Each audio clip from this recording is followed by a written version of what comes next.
na po tayo ng pasta spaghetti. Any brand po ay pwede natin gamitin. So, nagluto na po tayo. Set aside lang po natin. Ngayon po ay tayo ay nag-piprito po. Ito po ay gagamitin natin na pan-sidings. Nagprito po tayo ng hotdog. So, in-slice po lang natin siya ng pa-diagonal or pa-slant. Gagawin po natin itong toppings.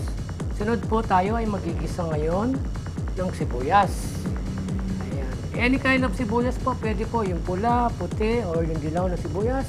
Pwede po natin gamitin. So, gisa-gisa lang po tayo. Napakadali lang po ng recipe natin na ito.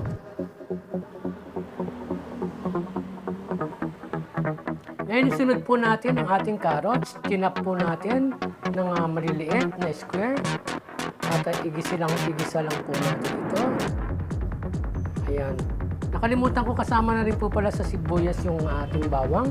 Ngayon po, any brand ng Carne Norte or corned beef, pwede po natin gamitin.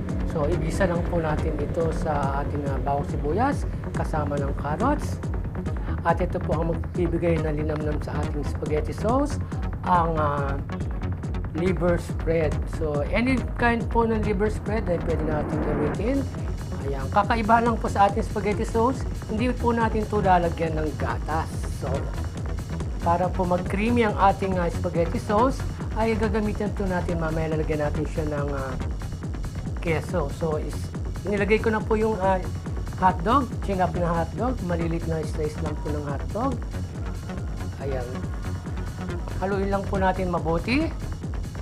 At next naman po ay sabay na natin ating sweet spaghetti sauce. So, Filipino style sweet spaghetti sauce. Yan. Lagyan lang po natin ganyan. Napakadali lang po nitong putay nito. Ang nagpapalinam lang po dito ay ang liver spread at ang magpapakreamy nito yung ating keso. Timplahan po natin ng paminta at asin. Ayan, ayon po sa inyong panlasa. So, haluin lang po natin. Ganito lang po kasimple at ganito talaga kasarap ang recipe na ito. Kaya subukan ninyo. Napakadali lang po. Lagyan po natin ng konting asukal. Tsaka na magugustuhan lalo ito ng mga kids. Talagang kahit na manamis na yung sauce, ay dagdagan pa rin natin ng konti ayon sa inyong panlasa.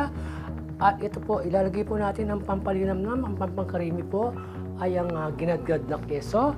So, yan po yung magpapa-creamy. So, ito yung substitute para sa gatas. So, yan. Ilagay na po natin. I-mix-mix natin ang ating nilutong pasta spaghetti. Any brand po ng pasta spaghetti. So, yung pagkaluto po ng spaghetti ay huwag po masyadong malabsak. So, kailangan na hindi matigas, hindi malambot, pero luto ang spaghetti. So, haluin lang po natin. I-mix-mix lang natin yan para ma-absorb na yung sauce ng spaghetti. So, haluin lang po natin para talagang balance ang pagkakahalo ng mga sahog at ng sauce ng ating spaghetti.